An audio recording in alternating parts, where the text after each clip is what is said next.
Parliamentarians کی بڑی اہمیت ہے, آپ سب کی اہمیت ہے. جس طرح ہم نے بڑے مشکل یہ 3 سال میں 2 مہینے ابھی رہ گئے ہیں, میں یہ کلیئر کر دوں, یہ نہ کہیں 3 سال ہوئے, ابھی 3 سال میں 2 مہینے رہ گئے. اس کا مطلب میں کیوں یہ کہتا ہوں, کیونکہ ابھی 2 مہینے میں اور بہت کام آپ کے سامنے آ جائیں گے. تو 3 سال میں شکل بدلی ہوگی. اب 2 مہینے پہلے تو نہیں آپ ایکسپیکٹ کر رہے تھے کہ آج بجٹ میں اس طرح کا بجٹ آئے گا. تو اس لیے ہر ایک مشکل وقت سے ہم شروع ہوئے. جو ایک ہارڈ ورک کیا تھا, ایک مشکل اکانومی ملی تھی, ایک نئی ٹیم نے کافی سٹرگل کر کے آہستہ آہستہ اب آپ کا اپر ہینڈ آ گیا. اب آپ دیکھیں گے کہ انشاءاللہ یہ اگلے 2 مہینے تک جب ہمارے 3 سال کمپلیٹ ہوں گے تو اور آپ مضبوط اور کانفیڈنٹ فیل کریں گے. جو ہم نے کوششیں کی تھی ریفارمز کی اکانومی کے اندر, ابھی بھی انسٹیٹیوشنل ریفارمز میں جو کوشش کرتے جا رہے ہیں, یہ آہستہ آہستہ اب اس طرف جا رہی ہیں جبکہ لوگوں کو ریزلٹس نظر آئیں گے. اور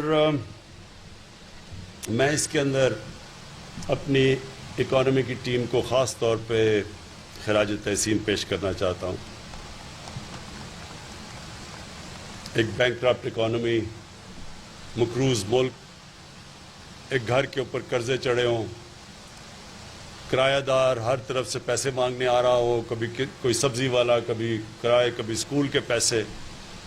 اس ماحول کے اندر ایک سروائیو کرنا, پھر سٹیبلائز کرنا اور پھر 4% گروتھ ریٹ دکھانا, یہ بہت بڑی ہماری ساری اکانومی کی جو ٹیم تھی ان کی بہت بڑی کامیابی ہے. تو میں جتنے بھی ہماری ٹیم نے شرکت کی ہے یہاں تک پہنچنے کی, میں آج اپنی قوم کی طرف سے آپ سب کو خراج تحسین پیش کرتا ہوں. ایک ایشو رہ گیا مہنگائی کا, اور مہنگائی کا بڑا سب سے زیادہ تکلیف دہ ایشو اس لیے ہے کہ عام آدمی کی زندگی متاثر ہوتی ہے اس سے, اور وہ بھی کھانے پینے کی چیزوں میں. تو یہ بھی ایک ہمارے لیے بڑا چیلنج رہا ہے. اس کے اندر بھی ہم نے کئی چیزیں سیکھی ہیں, اور آپ اس میں بھی دیکھیں گے کہ آہستہ آہستہ انشاءاللہ اس کے اوپر بھی ہم قابو پا جائیں گے.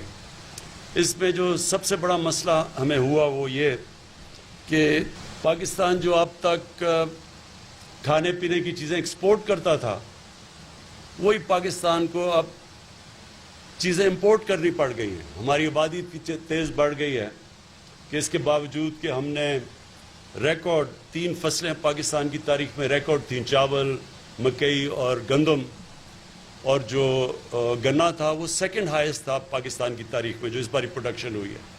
اس کے باوجود ہمیں امپورٹ کرنا پڑتا ہے کیونکہ ہماری آبادی اتنی تیزی سے پھیل چکی ہے اور اتنی بڑھ چکی ہے کہ ہم انفارچونیٹلی ہم اب امپورٹر بن چکے ہیں. اس کے لیے بھی آپ کے لیے آپ ایگریکلچر کے لیے ایک نیا ایک پلان لے کے آ رہے ہیں کہ جو ہم اپنی پروڈکٹیوٹی اب بڑھائیں. اپنے ایگریکلچر سیکٹر کو ہم نے ریئلائز کیا ہے کہ جب تک ہم اس کے اوپر اب توجہ نہیں دیں گے, آگے یہ مزید اور پرابلمز آتے رہیں گے.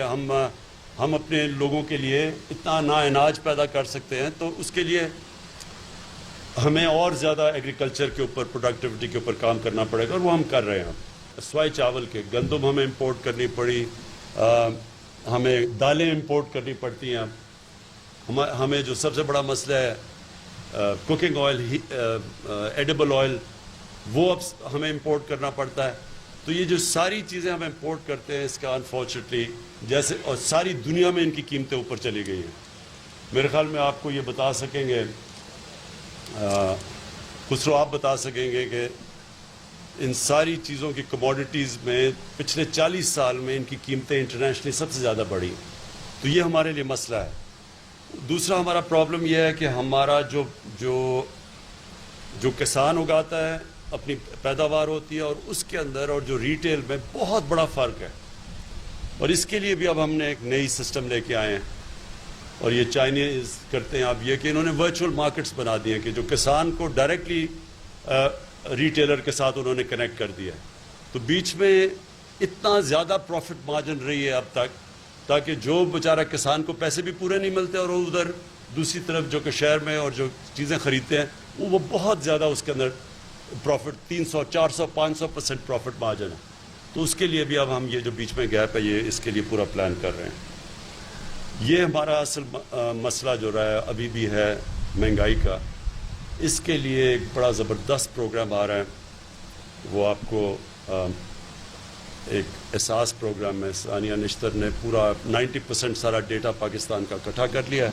تو ہم ڈائریکٹلی نیچے 46% لوگ جو نچلا طبقہ ہے اس کو آپ ڈائریکٹ سبسڈی دیا کریں گے. یہ ایک بالکل ایک ریولوشنری چیز ہے. اور وہ آپ کو باقی تو شوکت طری نے بتا ہی دیا کہ جو ہماری ایک 4 ملین ہاؤس ہولڈس کو جو غریب ہاؤس ہولڈز ہیں ان کے لیے ہم ایک گھر کے لیے کیا کیا کریں. یہ بھی ریولوشن ہے انشاءاللہ. یہ آپ دیکھیں گے انفولڈ ہوتے ہوئے. تو میں آخر میں صرف یہ کہوں گا کہ یہ جو مشکل وقت تھا میں آپ کو بڑے پورے اعتماد سے کہہ سکتا ہوں کہ وہ ماشاءاللہ وہ اب ہمارے پیچھے رہ گیا. آگے اب آپ کو امپروومنٹس اور ریفارمز نظر آتی رہیں گی. کیونکہ جب ریفارمز کا مطلب کیا ہوتا ہے؟ ریفارمز کا مطلب ہی یہ ہوتا ہے کہ جب آپ چینج لے کے آتے ہیں تو کوئی لوگ جو کہ ایک سسٹم سے فائدہ اٹھا رہے ہوتے ہیں وہ ریزسٹ کرتے ہیں. تو وہ ہر قسم کی ریفارم کو روکنے کے لیے ہر حربہ استعمال کرتے ہیں جس کو ہم مافیاز کہتے ہیں. مافیاز وہ ہوتے ہیں جو ایک سسٹم کا فائدہ اٹھا رہے ہوتے ہیں ایک کرپٹ سسٹم سے. تو وہ اس کو اپنی پریولیجز کو پروٹیکٹ کرنے کے لیے ساری کوشش کرتے ہیں. تو جب آپ کے پاس ایک اسٹرانگ گورنمنٹ نہیں ہوتی وہ اس کے لیے ریفارمز کرنا بہت مشکل ہوتا ہے کیونکہ ہر جگہ ریزسٹنس ملتی ہے. ابھی ایک MTI ریفارمز آئی ہیں ہاسپٹلس کی.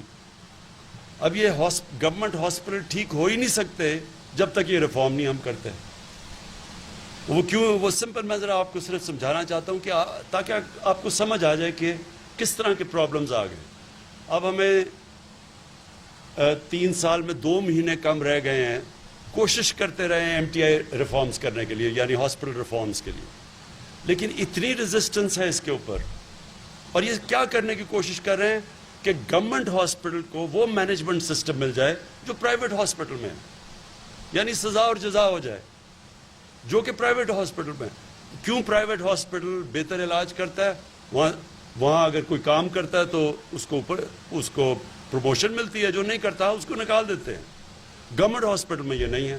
اس لیے جو گورنمنٹ ہاسپٹلس کا سارا سسٹم بیٹھ گیا اس کو ٹھیک کرنے کے لیے مینجمنٹ سسٹم چینج کرنا چاہتے ہیں کہ ان کا بھی سزا اور جزا کا سسٹم ہو جو پرائیویٹ ہاسپٹل میں. اب 3 سال میں 2 مہینے کم ہے. ابھی تک ہم لگے ہوئے ہیں اس کو امپلیمنٹ کرنے کے لیے. اتنی ریزسٹنس ہے اس کے لیے. اور پھر یہ جو PMC انہوں نے نکالا کہ جو میڈیکل کالجز ہیں ان کی سٹینڈرڈ ٹھیک کی جائے. میڈیکل کالجز کے اندر اگر آپ ڈاکٹرز کو صحیح معنی میں ٹرین اور ان کی سٹینڈرڈ نہیں ہوگی تو سوچیں کہ ڈاکٹرز لوگوں کی زندگی موت کے فیصلے کرتے ہیں. لیڈی ریڈنگ ہاسپٹل میں 3-4 سال پہلے جو کارڈیولوجی کی انسٹیٹیوٹ تھی جو ہارٹ کی انسٹیٹیوٹ تھی اس کی مورٹیلٹی ریٹ یعنی 100 اگر مریض جاتے تھے 24 مر جاتے تھے. تو اس کے اوپر وہ لیڈی ریڈنگ ہاسپٹل نے اس کو نکالا. ان کا MTI ان کا بورڈ آف گورننس تھا انہوں نے اس کو نکالا. وہ جا کے اسٹے آرڈر لے آیا. اب خود سوچ لیں کہ کیسا وہ کارڈیولوجی انسٹیٹیوٹ کا ڈاکٹر ہوگا جو 24 مریض مر جاتے ہیں 100 میں سے. اس لیے اس کی ریفارمز چاہیے کیونکہ غریب آدمی گورنمنٹ ہاسپٹل میں جاتے ہیں وہ بیچارے ان کی سنتا کوئی نہیں ہے. اور اس ریفارمز کے لیے اتنی مشکل پڑ رہی ہے. وہ جو PMC آرڈیننس بھی تھا اس کو بھی چینج کر کے ہاسپٹلس کی میڈیکل کالجز کی سٹینڈرڈائزیشن کیونکہ وہاں بڑے 2 نمبر میڈیکل کالجز بنے ہوئے ہیں جو ڈگریز دیتے ہیں جس سے ہماری آپ کو پتہ ہے باہر ڈاکٹرز کی وہ اب مانتے نہیں ہیں. کئی جگہ پہ ہماری پتہ نہیں سعودی عربیہ میں 5000 ڈاکٹرز کو انہوں نے کام کی ڈگری نہیں مانتے. تو اس لیے کوشش کی جا رہی ہے. اس کو ریزسٹنس مل رہی ہے میڈیکل کالج. میں صرف آپ کو مثال دے رہا ہوں کہ کس طرح کے پرابلمز آتے ہیں. اور یہ جب آپ ریفارم کرنے جاتے ہیں یا تو ایک ہی سسٹم چلاتے جائیں کوئی فرق نہیں پڑتا. لیکن جب آپ ریفارم کریں گے ریفارمز کے لیے ایک مضبوط گورنمنٹ کی ضرورت ہے. اور مجھے خوشی یہ ہے کہ جو ہمارا سب سے بڑا ہمارے اگینسٹ شروع سے انہوں نے کہا نااہل گورنمنٹ ہے اور اس کو سمجھ نہیں ہے اور ان کو کچھ نہیں ہے. گورنمنٹ کی اس وقت اکنامک پرفارمنس ہے.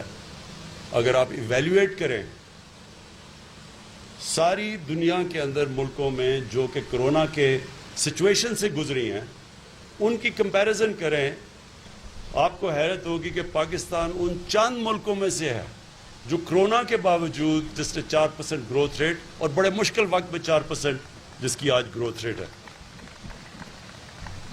تو میں آپ کا پھر سے آج آپ کو خوش آمدید کہتا ہوں یہاں، اور آپ کا یہ جو 3 سال میں 2 مہینے رہ گئے ہیں، اس میں جو بھی آپ نے ہر سچویشن میں، مشکل وقت میں، ووٹ آف کانفیڈنس میں، ہر جگہ جب آپ کھڑے ہوئے ہیں، آپ سب کا بھی شکریہ کرتا ہوں، اور اپنے ایلائز کا، خاص طور پہ میں اپنے ایلائز کا شکریہ ادا کرنا چاہتا ہوں. ہر مشکل وقت پہ آپ ہمارے ساتھ کھڑے ہیں. بہت بہت شکریہ.